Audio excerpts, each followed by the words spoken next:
Hello, क्या आपके पास ये मोबाइल की सिम निकालने की पिन है? ट्रेन के एसी कंपार्टमेंट में मेरे सामने की सीट पर बैठी लड़की ने मुझसे पूछा। उसने अपने बैग से एक फोन निकाला। वह नया सिम कार्ड उसमें डालना चाहती थी, लेकिन सिम स्लॉट खोलने के लिए पिन की जरूरत पड़ती है जो उसके पास नहीं थी। मैंने हाँ में गर्दन हिलाई और अपने क्रॉस बैग से पिन निकालकर लड़की को दे दी। लड़की ने थैंक्स कहते हुए पिन ले ली और सिम डालकर पुनः मुझे वापस कर दी। थोड़ी देर बाद वो फिर से इधर उधर ताकने लगी। मुझसे रहा नहीं गया। मैंने पूछ लिया, कोई परेशानी? वो बोली, सिम स्टार्ट नहीं हो रही है। मैंने मोबाइल मांगा, उसने दिया। मैंने उसे कहा कि सिम अभी एक्टिवेट नहीं हुई है, थोड़ी देर में हो जाएगी। एक्टिव होने के बाद आईडी वेरिफिकेशन होगा, उसके बाद आप इसे इस्तेमाल कर सकेंगे। लड़की ने पूछा, आईडी वेरिफिकेशन क्यों? मैंने कहा, आजकल सिम वेरिफिकेशन के बाद एक्टिव होती है। जिस नाम से यह सिम उठाई गई है उसका ब्यौरा पूछा जाएगा, बता देना। लड़की बुदबुदाई। ओह, मैंने दिलासा देते हुए कहा, इसमें परेशानी की कोई बात नहीं। वो अपने एक हाथ से दूसरा हाथ दबाती रही, मानो किसी परेशानी में हो। मैंने फिर विनम्रता से कहा, आपको कहीं कॉल करना हो तो मेरा मोबाइल इस्तेमाल कर लीजिए। लड़की ने कहा, जी फिलहाल नहीं, थैंक्स, लेकिन ये सिम किस नाम से खरीद गई है मुझे नहीं पता। मैंने कहा, एक बार एक्टिव होने दीजिए, जिसने आपको सिम दी है उसी के नाम की होगी। उसने कहा, ओके, कोशिश करते हैं। मैंने पूछा, आपका स्टेशन कहां है? लड़की ने कहा, दिल्ली। और आप? लड़की ने मुझसे पूछा। मैंने कहा, दिल्ली ही जा रहा हूं, एक दिन का काम है। आप दिल्ली में रहती है या? लड़की बोली, नहीं नहीं, दिल्ली में कोई काम नहीं, ना ही मेरा घर है वहां। तो? मैंने उत्सुकतावश पूछा। वो बोली, दरअसल ये दूसरी ट्रेन है जिसमें आज मैं हूं और दिल्ली से तीसरी गाड़ी पकड़नी है, फिर हमेशा के लिए आजाद। आजाद? लेकिन किस तरह की कैद से? मुझे फिर जिज्ञासा हुई कि किस कैद में थी ये कमसिन अलहड़ सी लड़की। लड़की बोली, उसी कैद में थी जिसमें हर लड़की होती है, जहां घर वाले कहे शादी कर लो, जब जैसा कहे वैसा करो। मैं घर से भाग चुकी हूं। मुझे ताज्जुब हुआ, मगर अपने ताज्जुब को छुपाते हुए मैंने हंसते हुए पूछा, अकेली भाग रही है आप? आपके साथ कोई नजर नहीं आ रहा? वो बोली, अकेली नहीं, साथ में है कोई। कौन? मेरे प्रश्न खत्म नहीं हो रहे थे। दिल्ली से एक और ट्रेन पकड़ूंगी, फिर अगले स्टेशन पर वो जनाब मिलेंगे और उसके बाद हम किसी को नहीं मिलेंगे। ओ, तो ये प्यार का मामला है? उसने कहा, जी। मैंने उसे बताया कि मैंने भी लव मैरिज की है। ये बात सुनकर वो खुश हुई, बोली, वाह, कैसे, कब? लव मैरिज की बात सुनकर वो मुझसे बात करने में रुचि लेने लगी। मैंने कहा, कब, कैसे, कहां, वो मैं बाद में बताऊंगा, पहले आप बताओ, आपके घर में कौन कौन है? उसने होशियारी बरतते हुए कहा, वो मैं आपको क्यों बताऊं? मेरे घर में कोई भी हो सकता है, मेरे पापा, माँ, भाई बहन, या हो सकता है भाई ना हो, सिर्फ बहनें हो, या ये भी हो सकता है कि बहनें ना हो और 2-4 गुस्सा करने वाले बड़े भाई हो। मतलब मैं आपका नाम भी नहीं पूछ सकता। मैंने काउंटर मारा। वो बोली, कुछ भी नाम हो सकता है मेरा, टीना, मीना, रीना, कुछ भी। बहुत बातूनी लड़की थी वो। थोड़ी इधर उधर की बातें करने के बाद उसने मुझे टॉफी दी, जैसे छोटे बच्चे देते हैं क्लास में। बोली, आज मेरा बर्थडे है। मैंने उसकी हथेली से टॉफी उठाते बधाई दी और पूछा, कितने साल की हुई हो? वो बोली, 18। मतलब भागकर शादी करने की कानूनी उम्र हो गई आपकी। वो हंसी। कुछ ही देर में काफी फ्रैंक हो चुके थे हम दोनों, जैसे बहुत पहले से जानते हो एक दूसरे को। मैंने उसे बताया कि मेरी उम्र 35 साल है, यानी 17 साल बड़ा हूं। उसने चुटकी लेते हुए कहा, लग तो नहीं रहे हो? मैं मुस्कुरा दिया। मैंने उससे पूछा, तुम घर से भागकर आई हो, तुम्हारे चेहरे पर चिंता के निशान जरा भी नहीं है। इतनी बेफिक्री मैंने पहली बार देखी। खुद की तारीफ सुनकर वो खुश हुई। बोली, मुझे उन जनाब ने, मेरे लवर ने, पहले से ही समझा दिया था कि जब घर से निकलो तो बिल्कुल बिंदास रहना, घर वालों के बारे में बिल्कुल मत सोचना, बिल्कुल अपना मूड खराब मत करना, सिर्फ मेरे और हम दोनों के बारे में सोचना। और मैं वही कर रही हूं। मैंने फिर चुटकी ली। कहा, उसने तुम्हें मुझ जैसे अनजान मुसाफिरों से दूर रहने की सलाह नहीं दी? उसने हंसकर जवाब दिया, नहीं, शायद वो भूल गया होगा ये बताना। मैंने उसके प्रेमी की तारीफ करते हुए कहा, वैसे तुम्हारा बॉयफ्रेंड काफी टैलेंटेड है। उसने किस तरह से तुम्हें अकेले घर से रवाना किया, नई सिम और मोबाइल दिया, 3 ट्रेन बदलवाई ताकि कोई ट्रैक ना कर सके। Very talented person. लड़की ने हामी भरी, बोली, बहुत टैलेंटेड है वो, उसके जैसा कोई नहीं। मैंने उसे बताया कि मेरी शादी को 10 साल हुए हैं, एक बेटी है 8 साल की और एक बेटा 1 साल का। ये देखो उनकी तस्वीर। मेरे फोन पर बच्चों की तस्वीर देखकर उसके मुंह से निकल गया, सो क्यूट। मैंने उसे बताया कि ये जब पैदा हुई तब मैं कुवैत में था, एक पेट्रो कंपनी में बहुत अच्छी जॉब थी मेरी, बहुत अच्छी सैलरी थी। फिर कुछ महीनों बाद मैंने वो जॉब छोड़ दी और अपने ही कस्बे में काम करने लगा। लड़की ने पूछा, जॉब क्यों छोड़ दी? मैंने कहा, बच्चे को पहली बार गोद में उठाया तो ऐसा लगा जैसे मेरी दुनिया मेरे हाथों में है। 30 दिन की छुट्टी पर घर आया था, वापस जाना था, लेकिन जा न सका। इधर बच्ची का बचपन खर्च होता रहे, उधर मैं पूरी दुनिया कमा लूं, तब भी घाटे का सौदा है। मेरी 2 टके की नौकरी, बचपन उसका लाखों का। उसने पूछा, क्या बीवी बच्चों को साथ नहीं ले जा सकते थे वहां? मैंने कहा, काफी टेक्निकल मामलों से गुजरकर एक लंबे समय के बाद रख सकते हैं। उस वक्त ये मुमकिन नहीं था। मुझे दोनों में से एक को चुनना था, आलीशान रहन सहन के साथ नौकरी या परिवार। मैंने परिवार चुना। अपनी बेटी को बड़ा होते देखने के लिए मैं कुवैत वापस गया था, लेकिन अपना इस्तीफा देकर लौट आया। लड़की ने कहा, वेरी इंप्रेसिव। मैं मुस्कुराकर खिड़की की तरफ देखने लगा। लड़की ने पूछा, अच्छा आपने तो लव मैरिज की थी ना, फिर आप भागकर कहां गए, कैसे रहे और कैसे गुजरा वो वक्त? उसके हर सवाल और हर बात में मुझे महसूस हो रहा था कि यह लड़की लकड़पन के शिखर पर है, बिल्कुल नासमझ और मासूम छोटी बहन सी।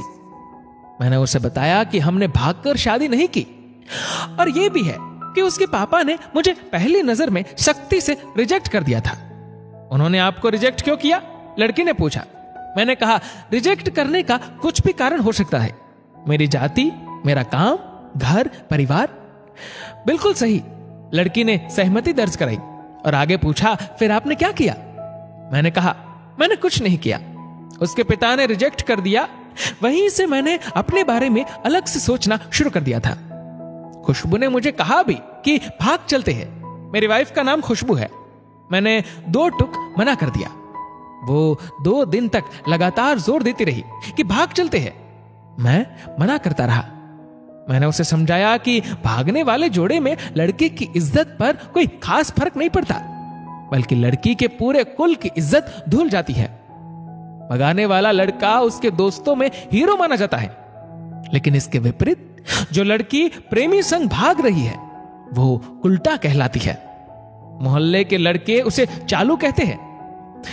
बुराइयों के तमाम शब्दकोश लड़के के लिए इस्तेमाल किए जाते हैं। भागने वाली लड़की आगे चलकर 60 साल की वृद्धा भी हो जाएगी, तब भी जवानी में किए उस कांड का कलंक उसके माथे पर से नहीं मिटता।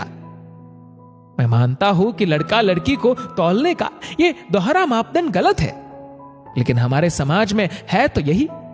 ये नजरिया गलत है, मगर सामाजिक नजरिया यही है। वो अपने नीचे का होंठ दांतों तले पीसने लगी। उसने पानी की बोतल का ढक्कन खोलकर एक घूंट पिया। मैंने कहा, अगर मैं उस दिन उसे भगा ले जाता तो उसकी मां तो शायद कई दिनों तक पानी भी ना पीती। इसलिए मेरी हिम्मत ना हुई कि ऐसा काम करूं। मैं जिससे प्रेम करूं उसके मां बाप मेरे मां बाप के समान ही है, चाहे शादी ना हो तो ना हो। कुछ पल के लिए वो सोच में पड़ गई, लेकिन मेरे बारे में और अधिक जानना चाहती थी। उसने पूछा, फिर आपकी शादी कैसे हुई? मैंने बताया कि खुशबू की सगाई कहीं और कर दी गई थी। धीरे धीरे सब कुछ नॉर्मल होने लगा था। खुशबू और उसके मंगेतर की बातें भी होने लगी थी फोन पर, लेकिन जैसे जैसे शादी नजदीक आने लगी उन लोगों की डिमांड बढ़ने लगी। डिमांड मतलब? लड़की ने पूछा। डिमांड का एक ही मतलब होता है, दहेज की डिमांड। परिवार में सबको सोने से बने तोहफे दो, दूल्हे को लग्जरी कार चाहिए, सास और ननद को नेकलेस दो, वगैरह वगैरह। बोले, हमारे यहां रीत है, लड़का भी इस रीत की अदायगी का पक्षधर था।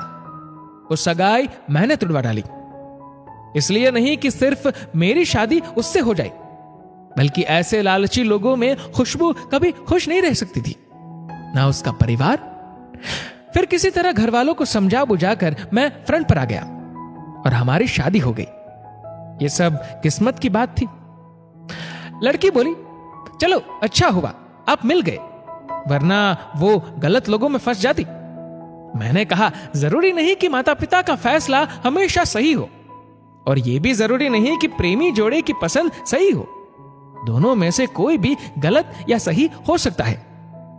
काम की बात यहां यह है कि कौन ज्यादा वफादार है। लड़की ने फिर से पानी का घूंट लिया और मैंने भी। लड़की ने तर्क दिया कि हमारा फैसला गलत हो जाए तो कोई बात नहीं, उन्हें ग्लानि नहीं होनी चाहिए।